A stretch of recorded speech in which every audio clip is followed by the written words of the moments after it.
नमस्कार विद्यार्थी मित्रांनो, माझं नाव सुहास भिसे. स्वागत आहे तुमचं सर्वांचं परदा करंट अफेअर्स मराठी या आपल्या मायबोली भाषेतील एज्युकेशनल यूट्यूब चॅनलमध्ये. विद्यार्थी मित्रांनो, आज आहे 22 ऑक्टोबर 2024. आजच्या दिवसाचे जेवढेही चालू घडामोडीचे महत्त्वाचे टॉप प्रश्न बनत असतील ते सर्व प्रश्न आपण या व्हिडिओच्या माध्यमातून पाहणार आहोत. तरी सर्वप्रथम आपण जर नवीन असाल, पहिल्यांदा या चॅनलवरील व्हिडिओ पाहत असाल तर चॅनलला या ठिकाणी अवश्य सबस्क्राईब सुद्धा करून घेऊ शकता. ठीक आहे, चला तर मग आपण आजच्या व्हिडिओला सुरुवात करूया. त्या अगोदर कालच्या व्हिडिओमध्ये जो काही शेवटचा प्रश्न विचारला होता त्या प्रश्नाचं उत्तर जाणून घेऊया. काय होता प्रश्न? अलीकडेच बातम्यांमध्ये पाहिलेले काराकोरम नावाचं वन्यजीव अभयारण्य कोणत्या राज्यामध्ये किंवा केंद्रशासित प्रदेशामध्ये स्थित आहे? तर बऱ्याच विद्यार्थी मित्रांनी अगदी योग्य उत्तर टाईप करून सांगितलं आहे. पर्याय क्रमांक बी लद्दाख हे या प्रश्नाचं योग्य उत्तर असणार आहे. 2-3 पॉईंट लिहून घ्या. राष्ट्रीय वन्यजीव मंडळाच्या स्थायी समितीने काराकोरम वन्यजीव अभयारण्यातून जाणारे महत्त्वाचे रस्ते या ठिकाणी क्लिअर केलेले आहेत, म्हणजेच साफ केलेले आहेत. हा वायव्य हिमालयाचा भाग आहे. आणि शेवटचा पॉईंट, अभयारण्य उत्तरेला चीनला आणि पश्चिमेला पाकिस्तानच्या आंतरराष्ट्रीय सीमाला या ठिकाणी चिकटून आहे किंवा लागून आहे. क्लिअर? आता पहा विद्यार्थी मित्रांनो, प्रश्न क्रमांक पहिला. टोटल संपूर्ण व्हिडिओमध्ये 12 प्रश्न असतील. सुरुवातीपासून शेवटपर्यंत व्हिडिओ काळजीपूर्वक पहा. एक एक प्रश्न महत्त्वाचा आहे, तुम्ही कोणत्याही परीक्षेची तयारी करा. प्रश्न क्रमांक पहिला काय आहे? भारत आणि टिंबटिंब या देशांनी गोव्याच्या किनारपट्टीवर नसीम अल बहर नावाचा संयुक्त नौदल सराव केलेला आहे. बऱ्याच वेळेला या एक्झरसाइजवरती प्रश्न विचारण्यात आलेला आहे. नसीम अल बहर काय आहे? तर संयुक्त सराव आहे. कोणत्या प्रकारचा? तर नौदल या ठिकाणी हा सराव आहे. प्रश्न क्रमांक पहिल्याचं योग्य उत्तर आहे पर्याय क्रमांक डी, ओमन हे या प्रश्नाचं योग्य उत्तर असणार आहे. तर आपला प्यारा भारत देश आणि ओमन या दोन देशांनी गोव्याच्या किनारपट्टीवर नसीम अल बहर नावाचा संयुक्त नौदल सराव या ठिकाणी केलेला आहे. क्लिअर? पहिलाच प्रश्न कशा संदर्भात आहे? महत्त्वाच्या युद्ध सरावाबद्दल. तर लगेच काय करूया, भारतासोबत अन्य देशांचे आयोजित किंवा झालेले जे काही महत्त्वाचे युद्ध सराव आहेत त्याच्यावरती आपण एकदा रिव्हिजन टाकूया. लिहून घ्या. ऑस्ट्रा हिंद हा सराव आहे ऑस्ट्रेलियासोबत. वीर गार्डियन जिमेक्स आहे जपानसोबत. सूर्यकिरण आहे नेपाळसोबत. युद्धाभ्यास तारकश आहे अमेरिकासोबत. गरुडा शक्ती समुद्र शक्ती आहे इंडोनेशियासोबत. डस्टलिक आहे उझबेकिस्तानसोबत. फ्रिंजेक्स आहे फ्रान्स देशासोबत. बोंगोसागर बांगलादेश. खानक्वेस्ट मंगोलिया. त्यानंतर इंद्र अविया इंद्र नौदल आहे रशियासोबत. अजय योद्धा कोंकण इंद्रधनुष आणि कोंकण शक्ती आहे यूके सोबत. सायक्लॉन 1 आहे इजिप्त सोबत. नसीम अल बहर आहे आपण आत्ताच पाहिलं ओमन सोबत. अग्नियोद्धा आहे सिंगापूर सोबत. बालटॉप्स आणि स्विफ्ट रिस्पॉन्स हे 2 सराव आहेत नाटो देशांतर्गत. मोसी 2 हा सराव आहे रशिया आणि चीन दरम्यान. आणि हरिमाऊ शक्ती हा भारत आणि मलेशिया दरम्यानचा असलेला सराव आहे. पाहूया पुढचा प्रश्न. प्रश्न क्रमांक दुसरा विचारला जाऊ शकतो. इंडोनेशिया देशाचे नवीन प्रेसिडेंट राष्ट्रपती म्हणून कोणाची निवड करण्यात आलेली आहे? 2 नंबरच्या प्रश्नाचं योग्य उत्तर आहे पर्याय क्रमांक सी, प्रबोवो सुबियांतो असं त्यांचं नाव आहे. नुकतेच त्यांनी ओथ घेतलेली आहे, या ठिकाणी शपथ घेतलेली आहे. प्रबोवो सुबियांतो असं त्यांचं नाव आहे. इंडोनेशियाचे नवीन या ठिकाणी अध्यक्ष म्हणून आता त्यांची निवड झालेली आहे. इंडोनेशिया ज्या देशाची राजधानी जकार्ता आहे आणि चलन वापरलं जातं इंडोनेशियन रुपिया. ठीक आहे, पहिलाच प्रश्न या ठिकाणी झाल्यानंतर दुसरा प्रश्न कशा संदर्भात आहे? देश आणि त्या देशाचे नवनिर्वाचित या ठिकाणी झालेले राष्ट्रपती. लगेच काय करूया, 2024 मध्ये जे काही वेगवेगळ्या देशांचे नवनवीन अध्यक्ष झाले आहेत त्यांच्यावरती रिव्हिजन टाकूया. लिहून घ्या. इराणचे आहेत मसूद पेजेशकियान. श्रीलंकेचे आहेत अनुरा कुमारा दिसानायके. ट्युनिशियाचे आहेत कैस सईद. अझरबैजानचे आहेत इल्हाम अलीएव. हंगेरीचे आहेत तामस सुली ओक. तैवानचे आहेत लाई चिंग ते. मेक्सिकोचे आहेत क्लॉडिया शिनबॉम. दक्षिण आफ्रिकेचे आहेत सिरिल रामाफोसा. लिथिओनियाचे आहेत गीतानस नौसेदा. इंडोनेशियाचे आहेत प्रबोवो सुबियांतो. पाहूया पुढचा प्रश्न. भुवनेश्वर या शहरामध्ये कितव्या प्रवासी भारतीय दिवसाचे आयोजन ओडिसा राज्य करणार आहे? 3 नंबरच्या प्रश्नाचं योग्य उत्तर आहे पर्याय क्रमांक बी, 18व्या प्रवासी भारतीय दिवसाचे आयोजन करणार आहे ओडिसा राज्य. कुठे? भुवनेश्वरमध्ये. कधी कधी प्रश्न फिरवून विचारला जाऊ शकतो. 18वा जो काही प्रवासी भारतीय दिवस आहे त्याचं आयोजन कोणत्या राज्यामध्ये होणार आहे? तर ओडिसा. आणि कोणत्या शहरामध्ये म्हटलं तर भुवनेश्वर.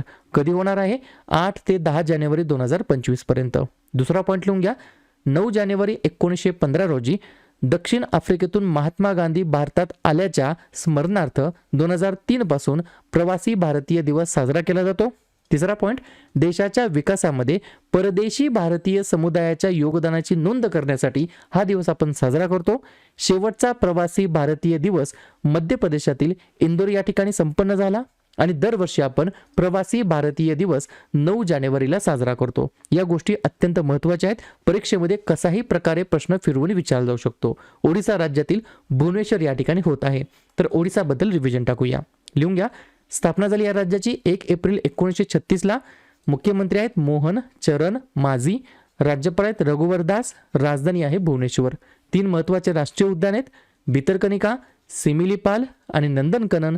आणि 4 महत्त्वाचे धरण आहेत, हिराकूड, मंदिरा, काला आणि इंद्रावती. पुढचा प्रश्न, प्रश्न क्रमांक 4. भारतीय लष्कराच्या सुदर्शन चक्र कॉर्प्स कोणत्या ठिकाणी स्वावलंबन शक्ती व्यायाम नावाचा एक मोठा सराव आयोजित करत आहे? 4थ्या नंबरच्या प्रश्नाचं योग्य उत्तर आहे पर्याय क्रमांक ए, उत्तर प्रदेश हे या प्रश्नाचं योग्य उत्तर असणार आहे. उत्तर प्रदेशमध्ये पर्टिक्युलरली कोठे असं विचारलं तर लिहून घ्या. झांसी या ठिकाणी 17 ते 22 ऑक्टोबर दरम्यान या ठिकाणी भारतीय लष्कराच्या सुदर्शन चक्र कॉर्प्सने स्वावलंबन शक्ती एक्सरसाइज असं त्या एक्सरसाइजचं नाव आहे. स्वावलंबन शक्ती असं त्या व्यायामाचं नाव आहे. तर हा जो काही एक्सरसाइज आहे तो सर्वात मोठा सराव या ठिकाणी आयोजित करत आहे. कोण? भारतीय लष्कर. ठीक आहे, 2 पॉईंट लिहून घ्या. नवीन आणि प्रगत तंत्रज्ञानाचा वापर करून लष्कराची लढाऊ क्षमता जे काही फायटिंगची कॅपॅसिटी आहे ती बूस्ट करणे, सुधारणे हे याच्या मागचं मेन पर्पज आहे. जवळपास 1800 सैनिक या सरावामध्ये भाग घेत आहेत, ज्यांना 210 शस्त्रास्त्रे असलेली वाहने आणि 50 विशेष उद्देशीय वाहने आणि विमानांचा देखील याच्यामध्ये सहभाग नोंदवण्यात आलेला आहे. पर्याय क्रमांक ए, उत्तर प्रदेश हे या प्रश्नाचं योग्य उत्तर असणार आहे. उत्तर प्रदेश ज्या राज्याची स्थापना 24 जानेवारी 1950ला झाली. मुख्यमंत्री आहेत आदित्यनाथ योगी. राज्यपाल आहेत आनंदीबेन पटेल आणि राजधानी आहे लखनौ. 2 महत्त्वाचे राष्ट्रीय उद्यान आहेत, दुधवा आणि पिलीभीत. आणि एकच महत्त्वाचं धरण आहे रिहंद नावाचं. पुढचा प्रश्न, LG मनोज सिन्हा यांनी टिंबटिंब यांची जम्मू आणि काश्मीर असेंब्लीचे प्रो टेम स्पीकर म्हणून नियुक्ती केलेली आहे. 5व्या नंबरच्या प्रश्नाचं योग्य उत्तर आहे पर्याय क्रमांक डी, मुबारक गुल असं त्यांचं नाव आहे. त्यांना या ठिकाणी जम्मू आणि काश्मीर असेंब्लीचे प्रोटेम स्पीकर म्हणून त्यांची नियुक्ती करण्यात आली आहे. लगेच काय करूया, नवनवीन जे काही नियुक्त झालेत त्याच्यावरती चर्चा करूया. लिहून घ्या. सेंट्रल एअर कमांडच्या air officer commanding in chief पदी नियुक्त झालेत आशुतोष दीक्षित. नवीन अर्थसचिव या ठिकाणी बनले आहेत तुहिन कांता पांडे. SSBचे नवीन महासंचालक बनले आहेत अमृत मोहन प्रसाद. भारतीय महिला फुटबॉल संघाचे प्रशिक्षक बनले आहेत संतोष कश्यप. नार्कोटिक्स कंट्रोल ब्युरोचे नवीन महासंचालक बनले आहेत अनुराग गर्ग. हवाई दलाचे नवीन प्रमुख बनले आहेत एअर मार्शल अमरप्रीत सिंग. हवाई दलाचे उपप्रमुख बनले आहेत एअर मार्शल SP धारकर. आंतरराष्ट्रीय हॉकी महासंघाचे अध्यक्ष बनले आहेत तय्यब इकराम. नॅशनल क्राईम रेकॉर्ड ब्युरोचे महासंचालक बनले आहेत आलोक रंजन. पुढचा प्रश्न, कोणत्या राज्याने शिक्षकांसाठी AI टूल शिक्षा को पायलट लॉन्च केलेला आहे? 6व्या नंबरच्या प्रश्नाचं योग्य उत्तर आहे पर्याय क्रमांक सी, कर्नाटक हे या प्रश्नाचं योग्य उत्तर असणार आहे. तर कर्नाटक या राज्य सरकारने एक AI टूल शिक्षकांसाठी लॉन्च केलेला आहे, ज्या AI टूलचं नाव आहे शिक्षा को पायलट. प्रश्न कशा संदर्भात आहे? AIच्या संदर्भात आहे. लगेच AIच्या संदर्भात असलेले जे काही लेटेस्ट या ठिकाणी न्यूज आहेत त्याच्यावरती चर्चा करूया. बघत बसू नका, टाइमपास करू नका. झोपलेले असताल क्वाटवर तर उठून बसा. वही आणि पेन घेऊन व्यवस्थितपणे लिहून घेण्याचा प्रयत्न करा. लिहून घ्या. आर्टिफिशियल इंटेलिजन्स असा AIचा फुल फॉर्म होतो. तर हे जे काय AI ग्लोबल फोरम आयोजित करण्यात आलं ते आयोजित करण्यात आलं सेओलमध्ये. GPT-4o आजपर्यंतचे सर्वात वेगवान आणि सर्वात शक्तिशाली AI मॉडेल आहे. ते विकसित केलं आहे ओपन AIने. AI क्रिश आणि AI भूमी या 2 AI अँकरची घोषणा केली दूरदर्शनने. दुसरी जागतिक AI परिषद झाली दक्षिण कोरियामध्ये. पहिली AI समर्पित संस्था युनिव्हर्सल AI विद्यापीठाचे कुलगुरू बनले सायमन मॅक.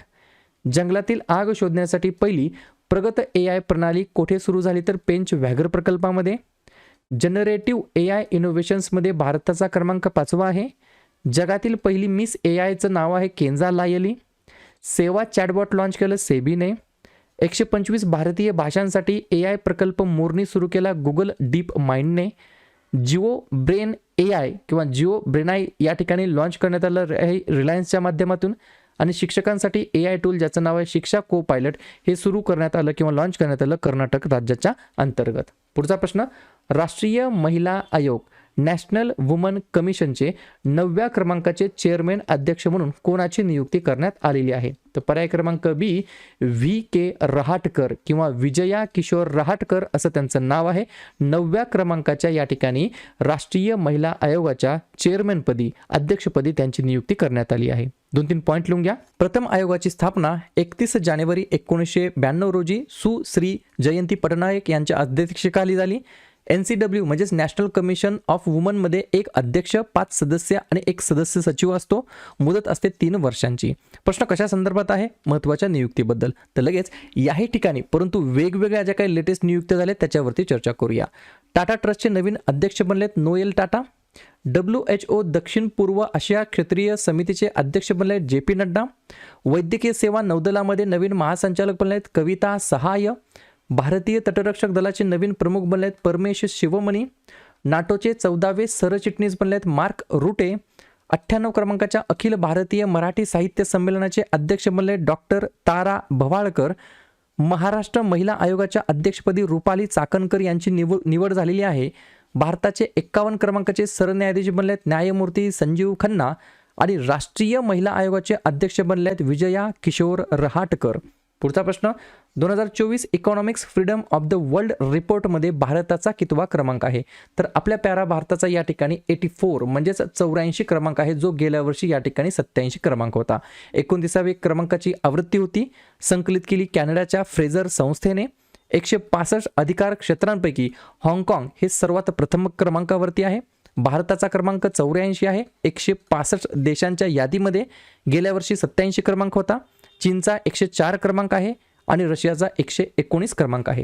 पुढचा प्रश्न झारखंड राज्याचे नवीन DGP म्हणून कोणाची नियुक्ती करण्यात आलेली आहे? तर पर्याय क्रमांक सी अजय सिंग असं त्यांचं नाव आहे. त्यांना या ठिकाणी नवीन DGP ऑफ झारखंड स्टेट म्हणून त्यांची नियुक्ती करण्यात आली आहे. अगोदर कोण होते? तर अनुराग गुप्ता. पुढचा प्रश्न महत्त्वाचा आहे. दरवर्षी जागतिक आयोडीन कमतरता दिवस डिफिशियन्सी डे केव्हा साजरा करण्यात येत असतो? 10व्या नंबरच्या प्रश्नाचं योग्य उत्तर आहे पर्याय क्रमांक सी 21 ऑक्टोबरला दरवर्षी या ठिकाणी जागतिक आयोडीन कमतरता दिवस म्हणून आपण साजरा करतो. 2-3 पॉईंट लिहून घ्या. जागतिक आयोडीन कमतरता विकार प्रतिबंधक दिवस म्हणून देखील ओळखलं जातं. आयोडीन हा थायरॉइड संप्रेरक थायरॉक्सिनचा एक आवश्यक घटक आहे. आयोडीनची कमतरता हे गोइटरचे सर्वात सामान्य कारण आहे. अशी स्थिती जेथे थायरॉइड ग्रंथी सर्वात मोठी असते. ठीक आहे, पाहूया पुढचा प्रश्न. टिंबटिंब यांना प्रतिष्ठित 2024 मानवतावादी पुरस्कार मिळालेला आहे. तर पर्याय क्रमांक बी मोहनजी यांना या ठिकाणी 2024च्या मानवतावादी पुरस्काराने सन्मानित करण्यात आलं आहे. एक पॉईंट लिहून घ्या. जोहान्सबर्ग म्हणजेच दक्षिण आफ्रिका येथे 9व्या कॉन्शियस कंपनीज अवॉर्ड्समध्ये त्यांच्या जागतिक मानवतावादी नेतृत्वासाठी त्यांना या पुरस्काराने सन्मानित करण्यात आलं आहे. शेवटचा प्रश्न टिंबटिंब या राज्यामध्ये 24वी राष्ट्रीय पॅरा स्विमिंग चॅम्पियनशिप आयोजित केली जाणार आहे. तर पर्याय क्रमांक ए गोवा हे या प्रश्नाचं योग्य उत्तर असणार आहे. क्लिअर? तर 24व्या क्रमांकाची चॅम्पियनशिप आहे. कशाची? तर नॅशनल पॅरा स्विमिंग चॅम्पियनशिप असणार आहे 24व्या क्रमांकाची आणि गोवा या राज्याच्या अंतर्गत आयोजित करण्यात आली आहे. क्लिअर? तर अशा प्रकारे विद्यार्थी मित्रांनो हे होतात 12 प्रश्न. उपक्रम कंटेंट हा जो काही प्रयत्न आम्ही सुरू केला आहे मराठी भाषेमध्ये कसा वाटतो अवश्य कमेंट करत चला. आणि तुमच्यासाठीचा आजचा खास प्रश्न, कोणत्या राज्यातील वेगवेगळ्या हॉस्पिटलमध्ये पिंक अलार्म बसवण्यात आलेला आहे? महाराष्ट्र, तमिळनाडू, राजस्थान की गुजरात? तर ज्या पण विद्यार्थ्यांनी या प्रश्नाचं योग्य उत्तर येत असेल त्या प्रश्नाचं उत्तर तुम्ही कमेंट बॉक्समध्ये देण्याचा प्रयत्न करा. प्रश्नाचं उत्तर चुकू द्या, बरोबर येऊ द्या, काहीच हरकत नाही. ट्राय करणं, प्रयत्न करणं हे सर्वात जास्त महत्त्वाचं आहे. आणि दुसऱ्या दिवशी येऊन आपण दिलेल्या प्रश्नाचं उत्तर हे बरोबर आले की चुकलं, अभ्यासामध्ये कन्सिस्टन्सी आपण ठेवत आहोत की नाहीत याची या ठिकाणी काळजी घेणं हे सगळ्यात जास्त महत्त्वाचं ठरणार आहे. तर लगेच काय करूया, ऑक्टोबर महिन्यातील जेवढेही महत्त्वाचे दिवस असतील त्या सर्व दिवसांवरती आपण एकदा रिव्हिजन टाकूया. लिहून घ्या. 1 ऑक्टोबरला वृद्ध व्यक्तींचा आंतरराष्ट्रीय दिवस, राष्ट्रीय पेन्शन प्रणाली दिवस आणि जागतिक शाकाहारी दिवस.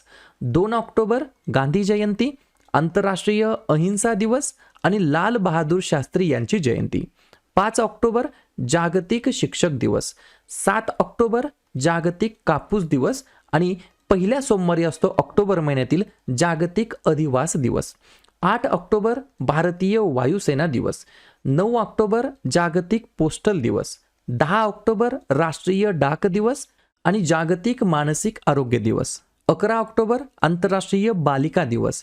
13 ऑक्टोबर आपत्ती जोखीम कमी करण्यासाठी आंतरराष्ट्रीय दिवस. 14 ऑक्टोबर जागतिक मानक दिवस. 15 ऑक्टोबर जागतिक विद्यार्थी दिवस. 16 ऑक्टोबर जागतिक अन्न दिवस, जागतिक भूल दिवस आणि जागतिक मणक्याचे दिवस. 17 ऑक्टोबर गरिबी निर्मूलनासाठी आंतरराष्ट्रीय दिवस. 20 ऑक्टोबर जागतिक सांख्यिकी दिवस. 21 ऑक्टोबर पोलीस स्मृती दिवस. 24 ऑक्टोबर जागतिक पोलिओ दिवस आणि संयुक्त राष्ट्र दिवस. आणि 31 ऑक्टोबरला राष्ट्रीय एकता दिवस. क्लिअर?